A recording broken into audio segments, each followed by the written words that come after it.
when did you feel like you gained confidence?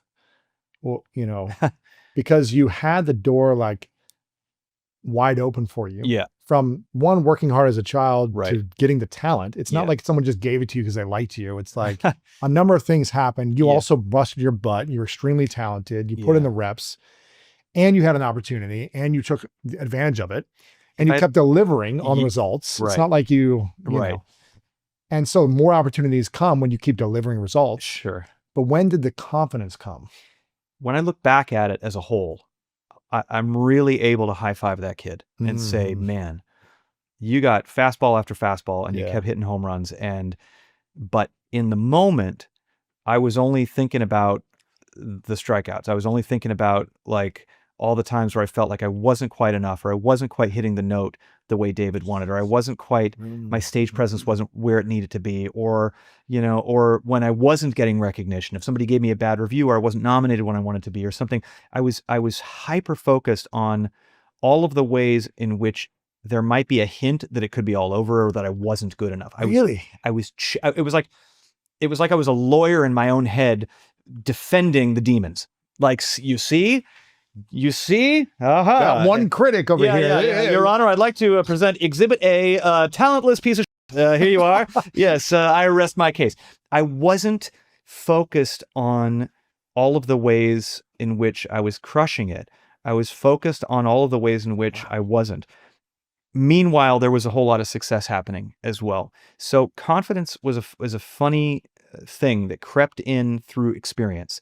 If I didn't have the hours and hours and hours and hours, there are enough things that happen where you feel like you aren't quite on your game, and it affects you. Oh, I was so nervous. Oh God, it really got to my voice. Why did I crack there? Why did that? Eventually, you get through enough things where your demons are having a party, and you still made it through and did great, that you go, ooh, I'm going to put that in the tool belt. I know what that demon feels like, and I now have the machete for that one. Okay. And eventually you've been through enough hair-raising, nervous, not confident moments on stage and gotten through it anyway, that all of a sudden, like by proxy, you take a side door to confidence. Yeah. For me, confidence is having enough tools in that belt to know that, I'm not ever going to kill the doubt. But what I can do is say, all right, here's the tool I need to get through this bad moment because I've been through it before. That's where confidence is coming from. Wow.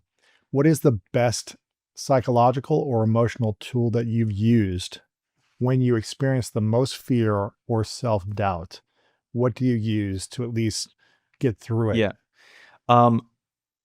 As an overthinker and as somebody who feels like I need to overcomplicate things as a baseline in order for it to feel like meaningful, the greatest lesson that I've had to learn is the power of simplicity and the power of back to basics.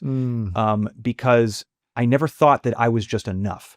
So I had to stack things on top of me in order to feel like I was lifting enough to be impressive to somebody, because just me, just my singing, just was like, why? And so for me, getting through stage fright, getting through nerves, being thrown on stage, which can still happen after thousands of performances. You can have an audience that you think is going to be amazing, and all of a sudden they're just weird or drunk, or somebody's yelling something in the front. Things can still throw you no matter how many times you've been out there. Or all of a sudden you thought you were sounding great in the dressing room, and then out of nowhere, you're like, ooh, I got a frog in my throat. What's this about? The ability inside yourself, without anybody else knowing you're doing this, to take it back to basics, to a simple checklist that involves, like, as an example, I might be thinking about, I'm at Madison Square Garden and I got 20 songs to sing, and it's sold out. And and I've got all my friends here and my labels here. And there's the 32,000 foot view that when you're really coasting out there, you can allow yourself to take it to the complexity of like all that. I'm going to be at a 10 and I'm going to be singing the high note. And I also know that this person I'm a fan of is in the audience. And I'm going to find them. Where are they? There you are. Stand up. Yeah. And you're just like, you're allowing yourself to get large with it. Mm-hmm. If I'm not feeling good, I'm thinking about telling the story of that next lyric, and that's it. That is it.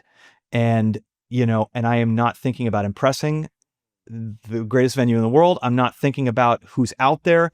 I'm not thinking about the next song or even the next line. I am just thinking about singing and telling the story of the word and the line that's in front of me right this second as beautifully and as honestly as I can, and then the next line, and then the next line. And it's then you say, okay, I'm at a 1. And on the outside, it's not any different. I'm still enough. I'm still doing everything I need to do. But inside, I'm telling the demons to take a back seat. And so learning that simplicity and slowing my complex thinking mechanism down to be, because it takes a lot of bravery Yes. to sit at a 1 in a venue that's an 11 or an event or something that holds that much meaning. It takes a lot of experience to be able to set yourself into a very simple zone when there's so much chaos around you. And that's just experience. That just comes from, I couldn't have done that at 20. That's so interesting because I used to be terrified of speaking on stage. Yeah. But for the last, I don't know, 17 years, I've been speaking on stages. And even after whatever, 10 years and getting paid a lot of money to speak in front of thousands of people, I would still get nervous right before going on. And I was like, why am I nervous? Like, I've done this so many times. I've done training and public speaking class and been on stage and get paid a ton of money. Like, why am I still nervous? Because all those things you've already done. The one that's in front of you is not done yet. That's true. And it's control. No matter how many times I've done it, the stage that I'm about to walk up the stairs to isn't in my control yet. When I'm backstage, I've realized that nerves are the fact that I don't have the reins yet. The nerves are unknown. I'm not completely out of control to the unknown. I think it'll go great. I've done great in the past. There's no reason to think that I'll do poorly out there, but I don't really know. And I think those nerves creep up when you care, because when you stop being nervous, it kind of means that you're on autopilot, and then it's time to find something else that scares you. But I've started to harness the nerves in a way that makes finally getting on stage fun, because now I can control. Now I can control the evening. I can control. I've done public speaking too, which is way scarier for me than singing, by the way. So kudos. But like, I will talk as you can probably tell, talk very fast when I'm public speaking and I've got a speech to do at something. And where I can take control is like, oh, I'm going to like relish in this line. I'm going to really slow it down. I'm going to find my pace. Singing is the same way. Now I've got a chance to really dictate how I feel about this next thing I'm going to say or sing. And having that control is I think, can be a really fun thing if you transition your nerves to like, oh, I just want to make the night what I want to make it. Yeah, that's cool. A friend of mine said, it's hard to be nervous when your heart's on service. And when I go out on stage, I have a number of tools myself, but that's something I think about before I step on stage. Instead of thinking, how can I look good and perform well and entertain? It's more like, who needs to hear a message that I can serve today? And maybe that's something you do in your own way of like, how can I just give my best? And then, and that's the value. simplicity of just tell the story, sing the lyric, sing truth.